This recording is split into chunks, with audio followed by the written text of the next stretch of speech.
القرآن يوحدنا لطريق الخير يوجهنا الله تعالى أنزله ورسول الله قال ثم إذا استوى قائما كبر وسجد، فرماتے ہیں کہ پھر جب سیدھا کھڑا ہو جائے تو تکبیر کہے اور سجدہ کرے۔ اما التکبیر والسجود فلما بینا،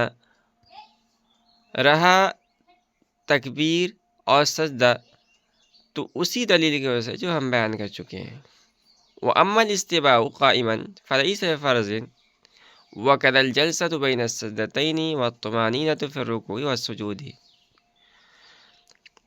وَهَذَا عِنْدَ أَبِي حَنِیفَةَ محمد رحمہ اللہ۔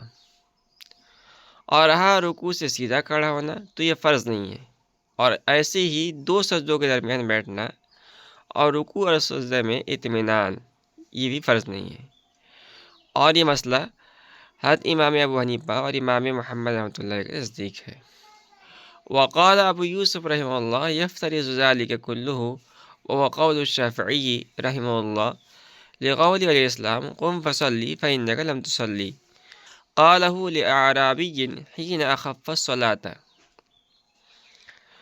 اور امام ابو یوسف رحمۃ اللہ نے فرمایا کہ یہ سب فرض ہیں، اور یہی ہے امام شافعی رحمۃ اللہ علیہ کا قول ہے کہ حضور صلی اللہ علیہ وسلم نے ایک دیہاتی کو جس وقت اس نے نماز میں تخفیف کی تھی فرمایا تھا کہ کھڑے ہو پھر نماز پڑھ کیونکہ تو نے نماز نہیں پڑھی ہے۔ وَلَهُمَا أَنَّ الرُّكُوعَ وَالْإِنْحِنَاءُ وَالسُّجُودُ هُوَ الْانْخِفَاضُ لُغَةً فَيَتَعَلَّقُ الرُّكْنِيَّةُ بِالْأَدْنَىٰ فِيهِمَا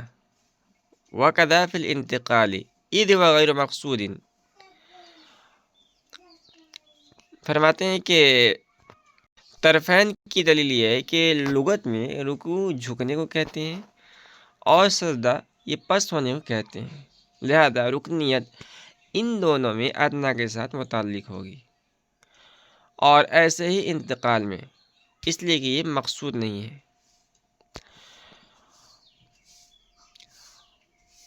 وفی آخر ما روی تسمیتہ ایاہ صلاۃ حیث قال وما نقصت من هذا شیئا فقد نقصت من صلاتک۔ اور اس حدیث میں یعنی حدیث عربی کے آخر میں ہے کہ آپ صلی اللہ علیہ وسلم نے اس کا نام نماز رکھا ہے، چنانچہ آپ نے ارشاد فرمایا کہ جو کچھ اس میں سے کمی کی تو تیری نماز میں سے کمی ہوئی۔ ثم القومۃ والجلسۃ سنۃ عندہما وكذا الطمأنینۃ فی تخریج الجوزجانی وفی تخریج القرخ واجبۃ حتی تجب سجدۃ السہو بترکہا عندہ۔ پھر قومہ اور جلسہ طرفین کے نزدیک سنت ہے، اور جرجانی کی تخریج کے مطابق اطمینان کا بھی یہی حال ہے، اور امام کرخی کی تخریج کے مطابق طمأنینت واجب ہے، حتیٰ کہ کرخی کے نزدیک ترک طمأنینت سے 2 سجدے سہو کے واجب ہوں گے۔ دیکھیے مسئلہ یہ ہے کہ نمازی جب رکوع سے سیدھا کھڑا ہو گیا تو اب تکبیر کہتا ہوا سجدے میں چلا جائے۔ مصنف فرماتے ہیں کہ اس کی دلیل ہم سابق کے اندر بیان کر چکے ہیں، یعنی انہ علیہ السلام کان یکبر عند کل خفض و رفع، یہ تو دلیل ہو گئی تکبیر کی، اور سجدے کی دلیل یہ ہے کہ باری تعالیٰ کا ارشاد ہے وَارْكَعُوا وَاسْجُدُوا۔ مصنف فرماتے ہیں کہ یہی حال تعدیل ارکان کا ہے، یعنی رکوع کے بعد سیدھا کھڑا ہونا جس کو فقہاء کے اصطلاح میں قومہ کہتے ہیں، اور اسی طرح دونوں سجدوں کے درمیان بیٹھنا جس کو فقہاء کے اصطلاح میں جلسہ کہتے ہیں۔ اسی طرح رکوع اور سجدے میں طمأنینت یعنی کچھ دیر ٹھہرنا یہ طرفین کے نزدیک فرض نہیں ہے، اور حضرت امام ابو یوسف رحمۃ اللہ کے نزدیک تعدیل ارکان فرض ہے۔ مصنف فرماتے ہیں کہ یہی حضرت امام شافعی رحمۃ اللہ کا قول ہے۔ حضرت امام ابو یوسف رحمۃ اللہ کا دلیل حضرت خلاد بن رافع رضی اللہ عنہ کی حدیث ہے، اور صحیحین کے اندر وہ حدیث اس طور پر مروی ہے کہ ان اعرابیا دخل المسجد فصلى ركعتين ثم جاء فسلم على النبي صلى الله عليه وسلم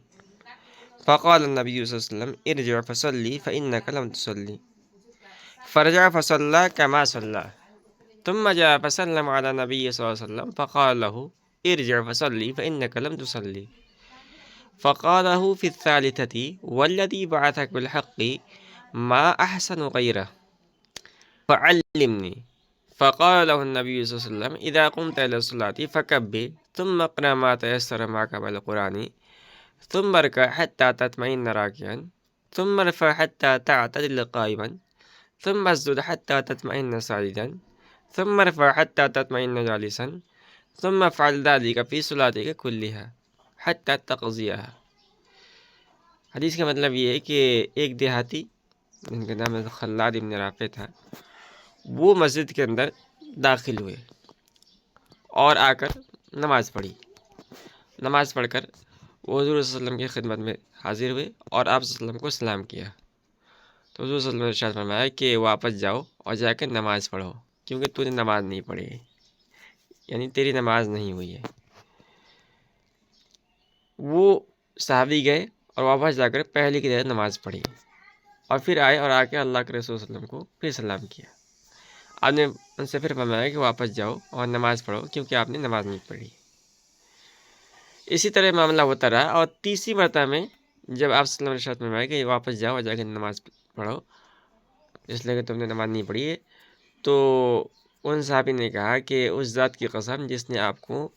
نبی برحق پتا کا مبعوث فرمایا ہے، میں اس کے علاوہ یعنی اس سے بہتر میں نماز نہیں پڑھ سکتا ہوں، تو آپ مجھے نماز سکھلا دیجیے۔ تو حضور صلی اللہ علیہ وسلم سے کہا، نماز کا طریقہ سکھلایا کہ جب تم نماز کے لیے کھڑے ہو تو تکبیر کہو، پھر قرآن کی تلاوت کرو، پھر رکوع کرو، یہاں تک کہ رکوع کی حالت میں اطمینان ہو جائے، پھر اس کو اپنی پوری نماز میں یعنی یہ طریقہ اختیار کرو حتیٰ کہ تو نماز پوری کر لو۔ اس حدیث سے اس طور پر استدلال ہوا کہ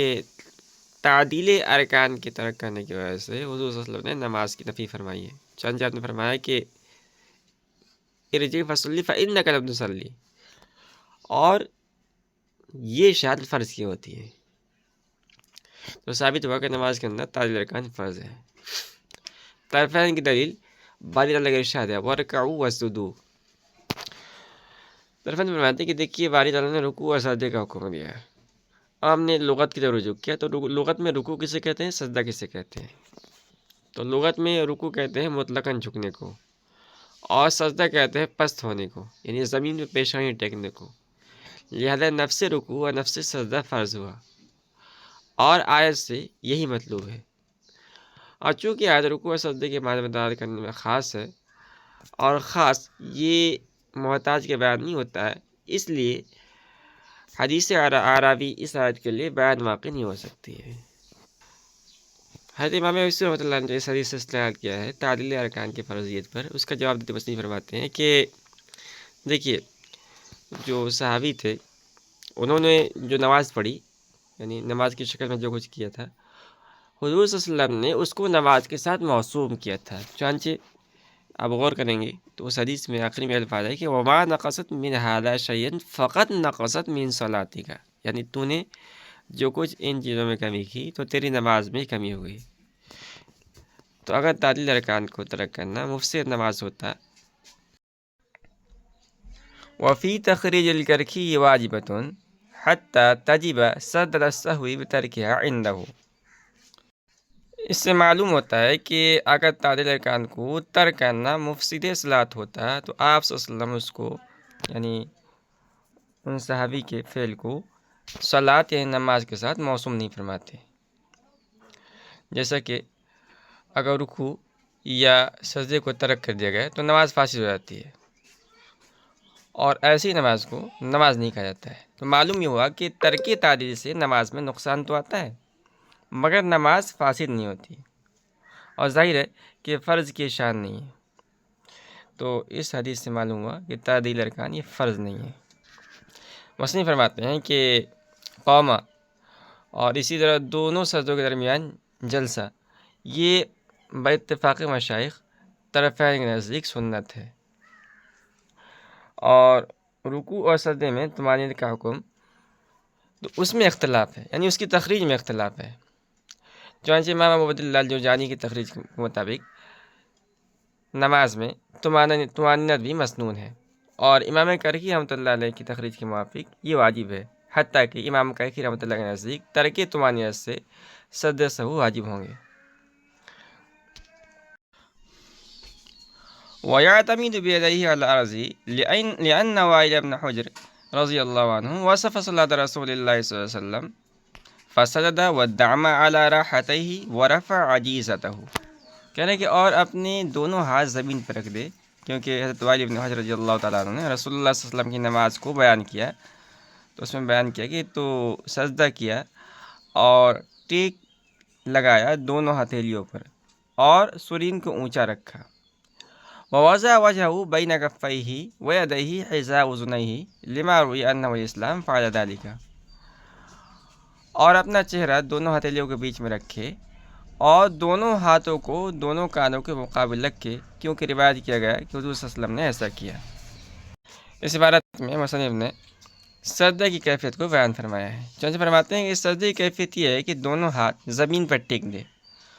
اور اپنے چہرے کو دونوں ہتھیلیوں کے درمیان اور دونوں ہاتھ کانوں کے مقابل رکھے، اور دلیل یہ ہے کہ حضرت وائل بن حجر رضی اللہ عنہ کی حدیث ہے کہ حضرت وائل رضی اللہ تعالیٰ عنہ نے رسول اللہ صلی اللہ علیہ وسلم کی نماز کی کیفیت بیان کرتے فرمایا کہ فسجد ودعم علی راحتیہ ورفع عجیزتہ، یعنی آپ صلی اللہ علیہ وسلم نے جب سجدہ کیا تو اس کی کیفیت یہ تھی کہ آپ نے دونوں ہتھیلیاں زمین پر رکھ دی اور اپنے سرین کو اونچا کیا۔ مصنف فرماتے ہیں کہ اور اسی طرح اپنے چہرے کو ہتھیلیوں کے بیچ میں رکھے اور دونوں ہاتھوں کو دونوں کانوں کے مقابل رکھے، کیونکہ حدیث میں ایسا ہی ہے۔ قال وسجد علی انفہ وجبہتہ، فرماتے ہیں کہ سجدہ کرے اپنی ناک پر اور پیشانی پر، لأن النبی علیہ السلام واظب علیہ، کیونکہ حضور صلی اللہ علیہ وسلم نے اس پر مواظبت فرمائی ہے۔ فإن اقتصر على أحدهما جاز عند أبي حنيفة وقال لا يجوز الاقتصار على الأنف إلا من عذر وهو روایت عنہ، تو اگر کسی نے ان دونوں میں سے کسی ایک پر اکتفا کیا تو حضرت امام ابو حنیفہ رحمۃ اللہ کے نزدیک جائز ہے، اور صاحب نے فرماتے ہیں کہ ناک پر اکتفا کرنا جائز نہیں ہے مگر عذر کی وجہ سے، اور یہی امام ابو حنیفہ رحمۃ اللہ سے بھی ایک روایت ہے۔ لقول الاسلام امرت ان اسجد على 7 اعظم وعد منها الجبهة، کیونکہ حضور صلی اللہ علیہ وسلم نے ارشاد فرمایا کہ مجھے حکم دیا گیا ہے کہ میں 7 ہڈیوں پر سجدہ کروں، اور آپ نے ان میں سے پیشانی کو بھی شمار کرایا۔ وَلِأَبِي حَنِيفَةَ أَنَّ السُّجُودَ يَتَحَقَّقُ بِوَعْزِ بَعْضِ الْوَجْهِ الْمَأْمُورِ بِهِ إِلَّا أَنَّ الْخَدَّ وَالذَّقَنَ خَارِجٌ بِالْإِجْمَاعِ، امام ابو حنیفہ رحمۃ اللہ کی دلیل یہ ہے کہ سجدہ بعض چہرے رکھنے سے متحقق ہو جاتا ہے، اور یہی معمور بھی ہے، لیکن گال اور تھوڑی بالاجماع اس سے خارج ہے۔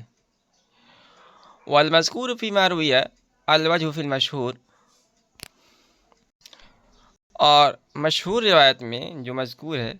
وہ چہرہ ہے۔ ووضع الیدین والرکبتین سنۃ عندنا لتحقق السجود دونہا، اور ہاتھوں اور گھٹنوں کا رکھنا ہمارے نزدیک سنت ہے، کیونکہ بغیر ان دونوں کے سجود متحقق ہو جاتا ہے، اور ہاتھ اور گھٹنوں کا رکھنا ہمارے نزدیک سنت ہے کیونکہ بغیر ان دونوں کے سجدہ متحقق ہو جاتا ہے۔ وَأَمَّا وَضْعُ الْقَدَمَيْنِ فَقَدْ ذَكَرَ الْقُدُورِي أَنَّهُ فَرِيضَةٌ فِي السُّجُودِ، اور رہا دونوں پیروں کا رکھنا تو امام قدوری نے ذکر کیا ہے کہ یہ سجدے میں فرض ہے۔ مصنف فرماتے ہیں کہ ناک اور پیشانی دونوں پر سجدہ کیا جائے گا، کیونکہ حضور صلی اللہ علیہ وسلم نے ہمیشہ اسی طرح سجدہ کیا ہے۔ اچھا، اگر کسی نے صرف ایک پر اکتفا کیا تو اس کی 2 صورتیں ہیں۔ پہلی صورت ہے کہ فقط پیشانی پر سجدہ کیا، اور دوسری شکل ہے کہ فقط ناک پر سجدہ کیا ہے۔ پہلی صورت میں ہمارے علماء احناف کا سجدے کے جواز پر اتفاق ہے، اور دوسری صورت میں حضرت امام ابو حنیفہ کے نزدیک مائل کراہت جائز ہے، اور صاحبان فرماتے ہیں کہ بلا عذر ناک پر اکتفا کرنا جائز نہیں ہے، ہاں اگر کوئی عذر ہو تو شرعاً جائز ہے۔ صاحبان دلیل حضرت عبداللہ بن عباس رضی اللہ عنہ کی حدیث ہے کہ فرماتے ہیں قال رسول اللہ صلی اللہ علیہ وسلم امرت ان اسجد علی سبعۃ اعظم علی الجبهۃ والیدین ورکبتین واطراف القدمین۔ یعنی حضرت عبداللہ بن عباس رضی اللہ عنہ فرماتے ہیں کہ حضور صلی اللہ علیہ وسلم نے فرمایا کہ مجھے حکم دیا گیا ہے کہ میں سجدہ کروں 7 ہڈیوں پر، پیشانی پر، دونوں ہاتھوں، دونوں گھٹنوں اور دونوں قدموں پر، ان دونوں قدموں کے پوروں پر۔ حدیث سے اس طرح استدلال کیا جائے گا کہ جن 7 ہڈیوں پر سجدہ کا حکم دیا گیا ہے ان میں ناک کا ذکر نہیں ہے۔ اس وجہ سے ثابت ہوا کہ ناک یہ محل سجدہ نہیں ہے، اور جب ناک محل سجدہ نہیں ہے تو ناک پر اکتفا کرنا بھی درست نہیں ہوگا۔ حضرت امام ابو حنیفہ رحمۃ اللہ علیہ ہے کہ قرآن پاک میں مطلقاً سجدہ کا حکم دیا گیا ہے، اور سجدہ بعض چہرے رکھنے سے متحقق ہو جاتا ہے، کیونکہ پورے چہرے کا سجدے میں رکھنا یہ ممکن نہیں ہے، اس لیے کہ ناک اور پیشانی ایسی ابری ہوئی ہڈیاں ہیں جو پورے چہرے کو زمین پر رکھنے سے مانے ہیں۔ بہرحال جب پورے چہرے کا زمین پر رکھنا متعذر ہے تو بعض چہرے کا زمین پر رکھنا معمول بھی ہوگا، لیکن گال اور اسی طرح تھوڑی یہ بالاجماع سجدے سے خارج ہے، یعنی سجدے میں ان کو نہیں رکھا جائے گا۔ لہذا اب ناک اور پیشانی باقی رہ گئے، اور یہ دونوں سجدے کا محل ہیں، اس لیے ان دونوں پر سجدہ کرنا جائز ہے، اور چونکہ پیشانی پر اکتفا کرنا جائز ہے اس لیے ناک پر بھی اکتفا کرنا جائز ہوگا۔ یہ بات یہاں پوری ہوئی۔ والمذکور فیما رویہ سے صاحبین کی دلیل کا جواب ہے، اور جواب کا حاصل یہ ہے کہ مشہور روایت میں بجائے جبہہ کے وجہ کا مذکور، وجہ کا لفظ آیا ہے۔ چنانچہ سنن اربعہ میں حضرت عباس بن عبد المطلب سے مروی ہے کہ انہ سمع رسول اللہ صلی اللہ علیہ وسلم یقول اذا سجد العبد سجد معه 7 آراب وجهه وکفاہ ورکبتاہ وقدماہ۔ یعنی حضرت عباس فرماتے ہیں کہ میں نے حضور پاک صلی اللہ علیہ وسلم کو ارشاد فرماتے ہوئے سنا کہ بندہ جب سجدہ کرتا ہے تو اس کے ساتھ 7 اعضاء سجدہ کرتے ہیں، اس کا چہرہ، اس کی ہتھیلیاں، اس کے گھٹنے اور اس کے دونوں قدم۔ تو اس حدیث میں جو لفظ آیا ہے وہ وجہ کا لفظ آیا ہے، اور سابق گزر چکا ہے کہ وجہ سے ناک اور پیشانی دونوں مراد ہیں، اس لیے ہم نے کہا کہ سجدے کے حکم میں ناک اور پیشانی دونوں برابر ہیں۔ آگے مصنف فرماتے ہیں کہ ہمارے نزدیک ہاتھ اور گھٹنوں کا زمین پر رکھنا مسنون ہے، اور امام زفر، امام شافعی اور فقی ابو اللیث نے فرمایا کہ یہ واجب ہے۔ آخر مصنف نے فرمایا کہ سجدے میں دونوں پیروں کو یعنی دونوں قدموں کو زمین پر رکھنے کا کیا حکم ہے؟ تو اس بارے میں امام قدری نے ذکر کیا ہے کہ سجدے میں دونوں قدموں کا زمین پر رکھنا فرض ہے، چنانچہ اگر سجدہ کیا اور پیروں کی انگلیوں کو زمین سے اوپر اٹھا لیا تو جائز نہیں ہوگا۔ فَإِن سَجَدَ عَلَى كَوْرِ عِمَامَتِهِ أَوْ فَاضِلِ ثَوْبِهِ جَازَ لِأَنَّ النَّبِيَّ علیہ السلام كَانَ يَسْجُدُ عَلَى كَوْرِ عِمَامَتِهِ۔ کہ اگر نمازی نے امامہ کے پیج پر یا اپنے فاضل کپڑے پر سجدہ کیا تو جائز ہے، کیونکہ حضور صلی اللہ علیہ وسلم اپنے امامہ کے پیج پر سجدہ کیا کرتے تھے۔ وَيُرْوَىٰ أَنَّ الْإِسْلَامَ صَلَّىٰ فِي ثَوْبٍ وَاحِدٍ يَتَّقِي بِفُضُولِهِ حَرَّ الْأَرْضِ وَبَرْدَهَا، اور روایت ہے کہ حضور صلی اللہ علیہ وسلم نے ایک کپڑے میں نماز پڑھی اور اس کے فاضل حصے سے زمین کی گرمی اور سردی سے بچاؤ کرتے تھے۔ لیکن مسئلہ یہ ہے کہ ہمارے نزدیک جو امامہ ہے، کسی نے امامہ باندھ کر نماز پڑھی ہے، کوئی امامہ باندھ کر نماز پڑھ رہا ہے، تو جو امامہ کا پیچ ہے سر پر اس پر سجدہ کر رہا ہے، پیشانی پر نہیں کر رہا، پیشانی پر وہ امامہ بنا ہوا ہے، تو اس امامہ پر سجدہ کرنا جائز ہے۔ یا فاضل کوئی کپڑا پڑا ہوا ہے سر پہ یا کہیں بھی اور اس پر سجدہ کر رہا ہے تو سجدہ کرنا جائز ہے۔ حضرت امام شافعی رحمۃ اللہ فرمایا کہ امامہ کے پیج پر سجدہ کرنا جائز نہیں ہے، کیونکہ حضرت امام شافعی رحمۃ اللہ کے نزدیک سجدے کے وقت پیشانی کا کھلا رہنا واجب ہے۔ ہماری دلیل عبداللہ بن عباس رضی اللہ عنہ کی حدیث ہے کہ ان نبی صلی اللہ علیہ وسلم کان لا یسجد علی کور امامتہ، یعنی حضور صلی اللہ علیہ وسلم اپنے امامہ کے پیج پر سجدہ کرتے تھے۔ دوسری دلیل یہ ہے کہ حضرت عبداللہ بن عباس رضی اللہ عنہ سے مروی ہے کہ ان النبی صلی اللہ علیہ وسلم صلی فی ثوب واحد یتقی بفضولہ حر الارض وبرزہا، یعنی حضور صلی اللہ علیہ وسلم نے ایک کپڑے میں نماز پڑھی اور اس کپڑے کا جو فاضل حصہ تھا اس سے آپ زمین کی گرمی اور سردی سے بچاؤ کرتے تھے۔ ويبدي زرعيه لقول الإسلام وابدي زرعيك ويروى وأبد من الإبداد وهو المد والأول من الإبداء وهو الإظهار، کہنا ہے کہ کشادہ کرے اپنے دونوں بازو کو، کیونکہ حضور صلی اللہ علیہ وسلم نے فرمایا کہ ظاہر کر اپنے بازو کو، اور روایت کیا جاتا ہے کہ ابدہ ہے، ابداع سے ماخوذ ہے، جس کے معنی ہے کھینچنا، اور جو پہلا لفظ آیا تھا وہ ابداؤن سے ہے، جس کے معنی ہے ظاہر کرنا۔ یہ مسئلہ ہے کہ سجدے کی حالت میں نمازی اپنے بازو ظاہر کرے، یعنی کشادہ کرے، درندے کی طرح زمین پر بالکل نہ بچھائے۔ اور دلیل ایک حدیث ہے جس کا ایک ٹکڑا صاحب نے نقل کیا ہے، اور حدیث کا اصل یہ ہے کہ حدیث میں آیا ہے کہ وابدی زبعی کا فإنک اذا فعلت ذلک سجد کل عضو منک۔ مثلاً فرماتے ہیں کہ ایک روایت میں ابدا یعنی دال کی تشدید کے ساتھ آیا ہے، جو کہ ابداع سے مشتق ہے، جس کے معنی کھینچنے کے آتے ہیں۔ تو اب حدیث کا مطلب یہ ہوگا کہ اپنے بازو کھینچے ہوئے رکھ، اور جو یہ پہلا لفظ تھا وابدی، اس کے معنی آتے ہیں ظاہر کرنا، یہ ابداؤن سے ماخوذ ہے۔ وَيُجَافِي بَطْنَهُ عَنْ فَخِذَيْهِ لِأَنَّ الْإِسْلَامَ كَانَ إِذَا سَجَدَ جَافَى حَتَّى أَنَّ بَهْمَةً لَوْ أَرَادَتْ أَنْ تَمُرَّ بَيْنَ يَدَيْهِ لَمَرَّتْ، اور اپنے پیٹ کو اپنے رانوں سے جدا کرے، کیونکہ حضور صلی اللہ علیہ وسلم جب سجدہ کرتے تو جدا کرتے، حتیٰ کہ اگر بکری کا چھوٹا بچہ آپ کے ہاتھوں کے درمیان سے گزرنے کا ارادہ کرتا تو گزر جاتا ہے۔ وقیل اذا كان في صف لا يجافي كي لا يؤذي جاره، اور بعض فقہاء نے کہا ہے کہ اگر صف میں ہو تو جدا نہ کرے تاکہ پڑوسی کو تکلیف نہ ہو۔ دیکھیے مسئلہ یہ ہے کہ نمازی سجدے کی حالت میں اپنا پیٹ اپنی رانوں سے جدا رکھے، اور دلیل یہ ہے کہ حضور صلی اللہ علیہ وسلم جب سجدہ کرتے تو سجدہ کرتے تھے تو اپنے پیٹ رانوں سے جدا رکھتے تھے، اور کہنی کو زمین سے اونچا رکھتے تھے، حتیٰ کہ اگر بکری کا کوئی بچہ آپ کے دونوں ہاتھوں کے درمیان سے گزرنا چاہتا تو وہ آسانی گزر سکتا تھا۔ مسئلہ فرماتے ہیں کہ اور بعض فقہاء نے کہا ہے کہ اگر صف کے اندر ہو تو ہاتھوں کو جوف نہ دے، یعنی ان کو نہ پھیلائے، تاکہ برابر والے جو مصلی ہے ان کو تکلیف نہ ہو۔